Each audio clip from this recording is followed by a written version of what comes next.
I watched an athlete, let's call him Jordan, hit mile 18 of his goal marathon. He was supposed to be cruising at sub 7 to 15 pace. His goal was to get to a 325, but he just couldn't do it. He ended up really struggling. He was just struggling to hold even 8:15s at the end. The math was brutal. By the end of the day, he was 4 minutes off of his goal. Like, the goal's gone. Bye. See ya. Here's what made it worse. Jordan had logged over 300 miles in the 16 weeks leading up to the race. He was super fit. His runs were solid. His weekly mileage was there. By every traditional measure, every number in his training app and his training log where I saw it online, he was prepared. But here's something that Jordan had never done. He'd never actually trained his body to hold the pace at 7:45 is what he needed under fatigue. Almost all of his training was super easy running, right? Like beautiful running, great outdoor running, enjoying it, no change treadmill outdoors, but it was sustainable, but it was also neurologically unchallenging. Like when race day demanded something different, his body did not know how to deliver. And this is a pretty common problem for athletes who are age groupers who are trying to achieve their best, is they run into this issue at the end of the race. So 3 months later, we go back, we rebuild the engine. 3 months later, we go back, same athlete, same fitness, just a different training focus. Jordan goes 3:19. 4-minute PR. The difference, my friends, specificity. Now, most endurance athletes believe this simple equation, like more mileage equals faster racing. I get it, like build the aerobic engine. But look, mileage does do that, but I'm not saying don't log 0 miles, but like that belief, that equation is really incomplete. The incompleteness is why so many dedicated runners plateau and feel strong in training, but fall apart on race day. It's that little gap right there. It's the uncomfortable truth that most training plans won't tell you. Your body adapts to exactly what you ask of it. Nothing more, nothing less. If you spend 80% of your training at easy pace, your nervous system becomes exceptionally good at running easy pace. It learns the muscle recruitment patterns, the breathing rhythm, and the efficiency and fueling demands required for that pace. But on race day, when you need to hold race pace after lots of fatigue, something your training never actually demanded, your body is operating in unfamiliar territory. That's the part where the rubber meets the road, right, my friends? It's like practicing a speech at home, alone in a quiet room, and then wondering when you go up on stage, why are you freezing in front of 500 people? Same speech, completely different demands. So here's the thing. You can't improvise this on race day. Your nervous system doesn't learn fast. It learns through repetition. It learns through specificity. So let me show you what I mean. Like, look at 2 different training weeks, same total mileage, completely different stimulus. A traditional week, 5 to 6 easy marathon runs at steady low intensity, maybe like an interval workout, right? A long run, easy pace, right? Minimal strength, neuromuscular work, total, like, see, it's called like 45 to 50 miles. But a specificity week, 3 to 4 easy runs with good recovery, 2 to 3 targeted threshold or race pace sessions, one long run that has marathon pace segments, specific neuromuscular work, strides, sprints, total 50 miles. Do you notice the difference there? Right? So it's the same mileage, but it's a completely different stimulus for your nervous system. And that's the gap that most runners are missing. Now, you might be thinking, like, that sounds great in theory, but does it actually work? Yes. And the research backs it up. Research from the Journal of Strength and Conditioning studied well-trained runners over a 6-week peaking period. One group trained at race pace, the other did sort of generic, high-intensity interval training. The result, both groups improved their 10K times by nearly identical amounts. But here's where it gets interesting. The race pace group didn't just improve their time, they improved their running economy. That's the scientific term for how efficiently your muscles can hold a given pace. The high-intensity group, they improved their VO2 max, but they actually became less economical. Net result, same performance gain, but through different pathways. And it's the pathway that matters the most. That's the specificity we choose.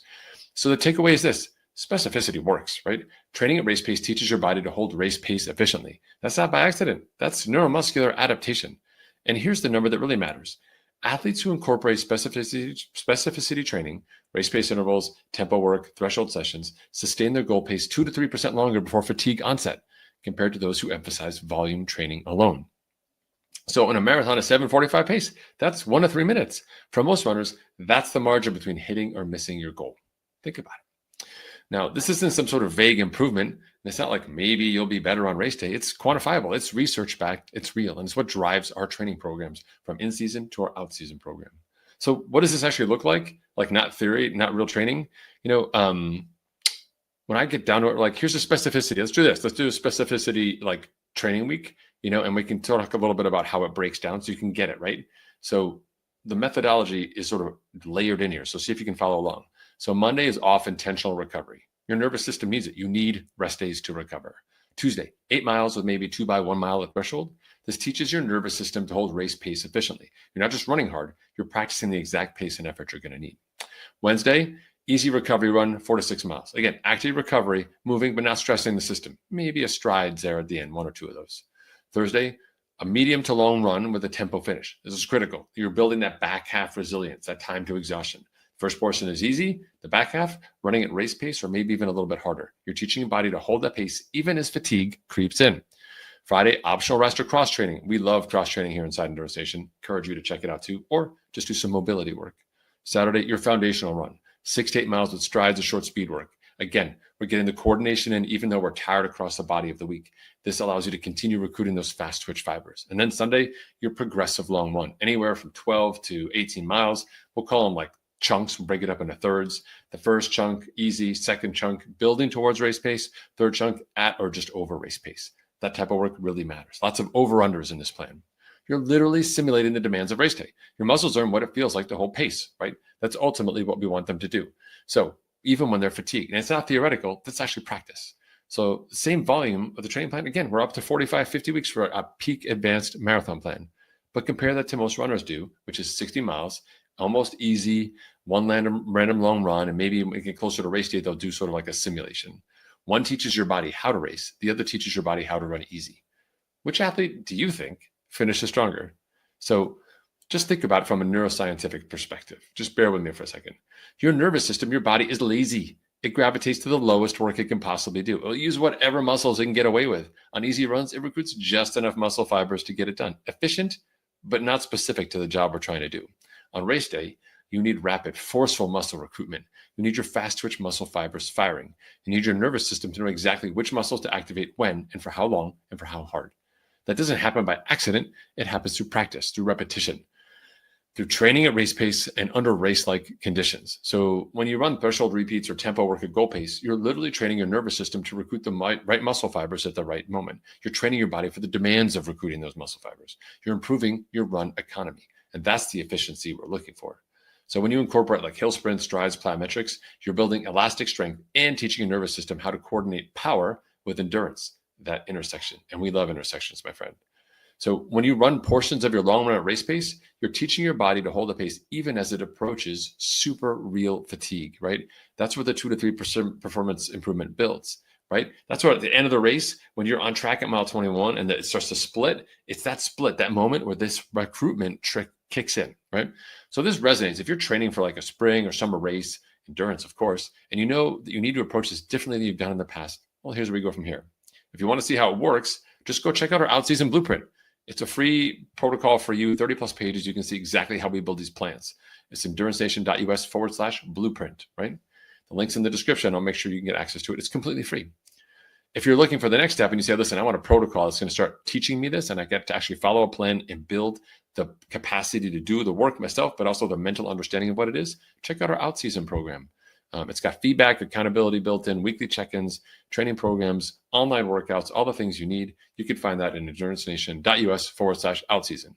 It's engineered around one principle, fast before far. You build speed and race-specific resilience first when volume doesn't matter. Then we start to layer in the volume on top of a strong neurological foundation. Athletes in the out-season see a 10 to 20% improvement on their threshold fitness on the bike, and they get 2 to 3 minutes faster on their 10K pace in a run. And remember, the biggest part about Endurance Nation is you're not training alone. You're part of a team coaching community led by me with hundreds of athletes. There's great weekly accountability, group workouts, and a real sense of how you're progressing. Believe me, your spring self will thank you. There's nothing like heading out into the open road and just being full of energy and great fitness. The link to both the blueprint and the out-season are in the description below. Remember, training smarter, my friends, it's the new fast. And that is being as specific as possible. I'll see you out there. Have a good one.